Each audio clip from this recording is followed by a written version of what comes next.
You have probably already heard about this, but the World Cup final is here. France and Croatia will be facing off for the title this coming Sunday. And admittedly, I don't know as much as I should about soccer, but we have a super fan here at WFAA, and that is none other than Cynthia Isigiri, who is with us. She's been following this month-long tournament very closely, talking about it every day, and she's here with some representatives from FC Dallas to talk about the big game and the 2026 FIFA World Cup. We're all really looking forward to that one, Izzy. Oh, exciting times, Jason. More on the 2026 World Cup to happen here in the U.S. in a moment. But first, we're joined by FC Dallas midfielder Ja'Cory Hayes and spokesperson Gina Miller. Thanks for being here to the two of you. Ja'Cory, the final is set. France is the favorite. Croatia is the Cinderella team.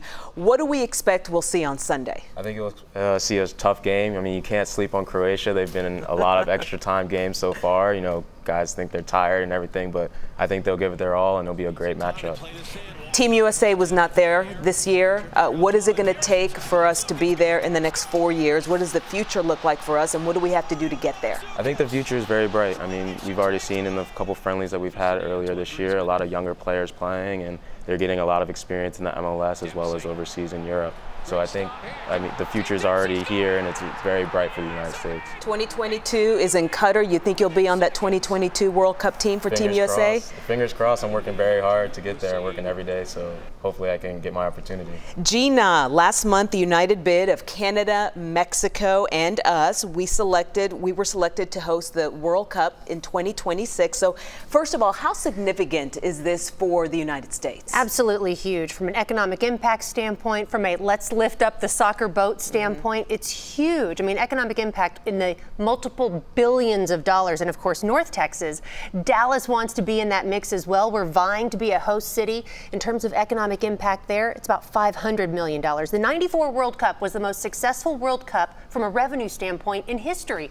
In the sports history. We want it to come back in 8 years. Yeah, a lot of those games were held here. I remember attending the Argentina-Bulgaria game at the Cotton Bowl back in '94. What is it going to take for us to get those games here once again, here in Dallas? I absolutely think we're already a really good candidate because we simply have the infrastructure in place. A world-class stadium, an AT&T Stadium in Arlington. Some of the best training grounds, which Ja'Cory can attest to, in all of soccer at Toyota Stadium in Frisco with the fields that we have there. We have the restaurants, we have the airports. We're geographically in the middle of both Mexico and Canada, as well as the United States. So we're absolutely perfectly suited to be a host city. Speaking of '94, we've got some file footage right now of some of those games back in '94. So we have a delegation right now in Russia, several from here. Tell us about who's there, and we were showing some of the pictures of them in Russia right now and what they're doing, Gina. So we have Dan Hunt, who is the FC Dallas president. He's over there, and he's actually the chairman of the United 2026 Dallas Host Committee bid. He's over there scouting. And look at this. You're seeing right now just how soccer has overtaken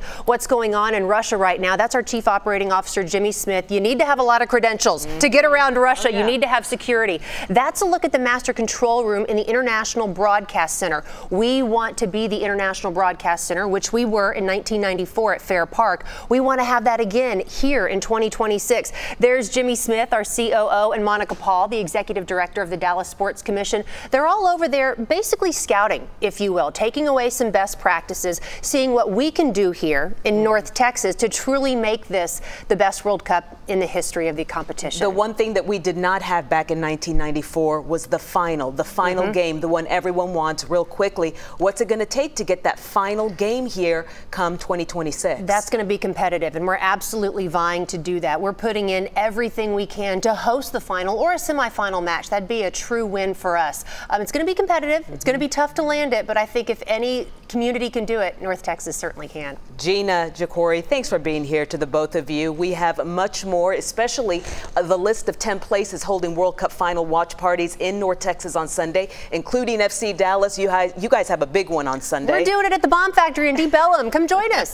That list is at WFAA.com. Back to you guys. All right. Thank you so much, Izzy. When we come back, we're talking about